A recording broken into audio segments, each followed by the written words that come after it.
have lied to us, they have deceived us, and we have the documented evidence.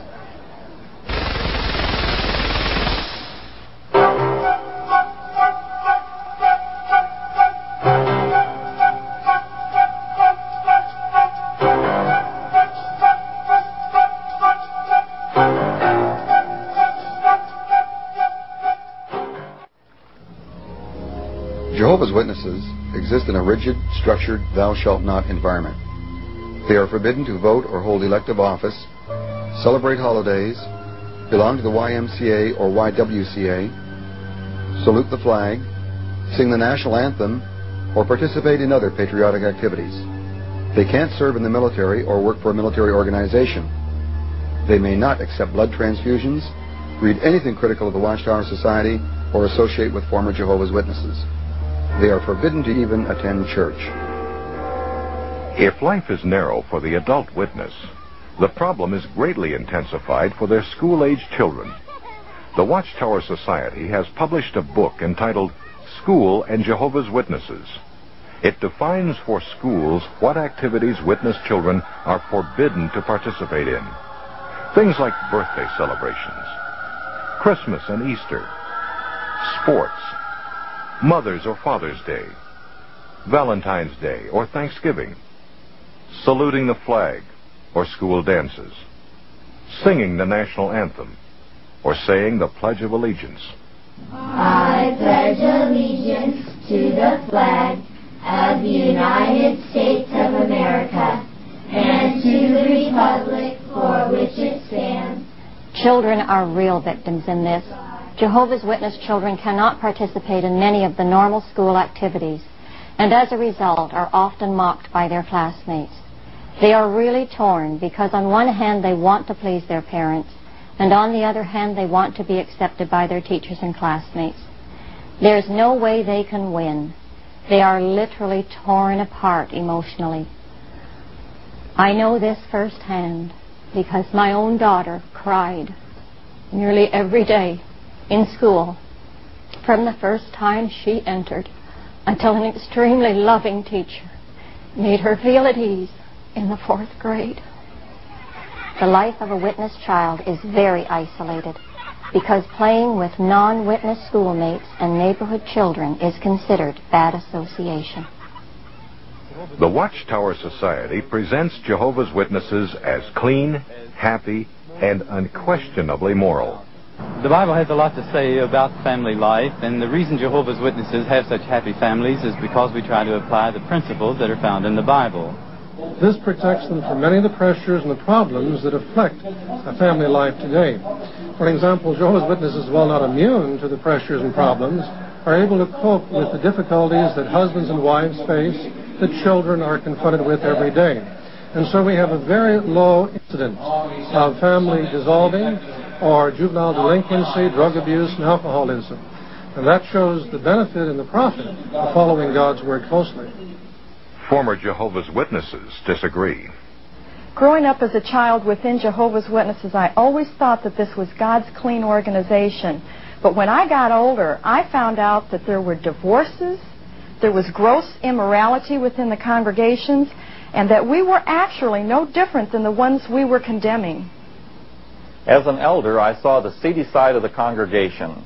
Members would come to me with their problems, and I found out that even elders were involved sometimes in crooked business practices and in immorality. And I began to discover that we were really no better than the people on the outside of the organization. When I left Bethel, it was hard for me to even share with my mother and father what was going on up there, the drunken parties that went on, and the homosexuality and things like this. Finally, the Watchtower had to admit that immorality had spread to the highest levels of the organization, saying, shocking as it is, even some who have been prominent in Jehovah's organization have succumbed to immoral practices, including homosexuality, wife-swapping, and child molesting. Alcoholism, depression, and mental disorders among Jehovah's Witnesses have come to the attention of psychiatric professionals. Dr. Jerry Bergman is a former Jehovah's Witness and a trained psychologist. In my experience in working for a number of psychiatric clinics as a therapist, I've worked with many Jehovah's Witnesses, and I find that many of them suffer from severe emotional problems, from schizophrenia, from severe depression, alcoholism, and other problems. I've also consulted the scientific literature on this question, and I found that it clearly confirms that the mental illness rate among the witnesses is clearly above average. One of the most intimidating devices used by the Watchtower Society is the threat of appearing before a judicial committee of elders. Public censure, even disfellowshipping, can be the sentence of this powerful court. The inflexibility of Watchtower policies has led to thousands of instances of mental distress, even suicide. Dottie Hike's family experienced the cold steel of Watchtower doctrine when her 16-year-old son Billy became romantically involved with a married Jehovah's Witness woman. Conscience-stricken, Billy turned to his parents. He was very upset, extremely distraught, and he just didn't know what to do. And he was making statements like, "I just can't go on. I just can't face this." And he was threatening to commit suicide. My husband and I talked with him for hours and did everything and said everything we knew to do to try to get him to realize that there's no situation too bad that you can't face. But things just were not getting any better. So as witnesses, you're taught not to seek the professional help of anyone. So we felt our hands were so tied we didn't know what to do. The family turned to an elder of the congregation for help. The elder called Billy outside, and his parents felt a solution was near. But their hopes were short-lived. We felt the elder would really have some kind of words of consolation for him, even though no one condoned what he had done. This boy was reaching out for help, and he did need someone to console him. And he felt so guilty and so at a loss. And instead, the elder just said, "The committee will deal with you tomorrow." He went out to my husband's truck, where he kept a small amount of paraquat in a container. And Billy took the paraquat, and he took one swallow of it. We had him in the hospital within 20 minutes. In fact, 3 weeks later, he died.